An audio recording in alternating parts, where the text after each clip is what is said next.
Саламатсыздар ма, құрметті әріптестер. Бүгін қазір күнделікке қымыжыны жүктеуді көрсететін болам.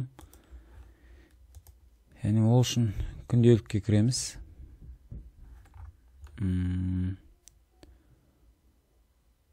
Журналдар басамыз. Күнтізбелік жоспарлау.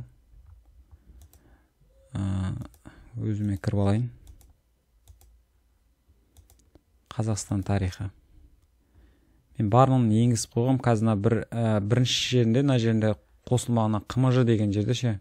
Мына жерде көрініп тұр. Соған сілтеме қоямыз тек қана. Ол үшін қымыжылардың барлығын бір неден емес, барлығын бөлек-бөлек бөліп аламыз. Мысалға, бірінші сабақпын. Полностью аты жөнін, уақытын тек қана бір файлда бір-ақ күннің сабағы тұрады. Осыны жүктейтін боламыз. Ол үшін Google-ға кіреміз. Ана жерде Google диск деген бар. Соған басамыз. Google диск жоқ болса ашу керек та. Кейін создать деген басамыз. Ана жерде загрузить файлы деп тұр. Соны басамыз. И жаңағы папкамызды кіргіземіз енді. Бірінші сабақ деп бөліп қойғам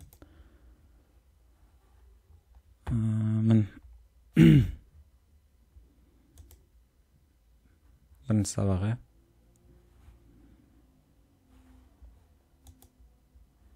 Бірінші сабақ мынау түсті міне.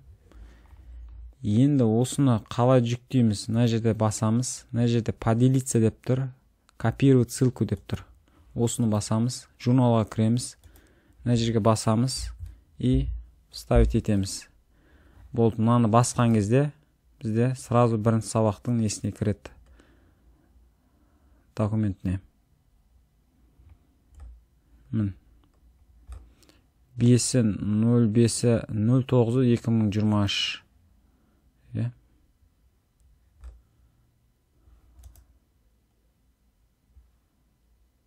Алғашқы адамдардың өмірі.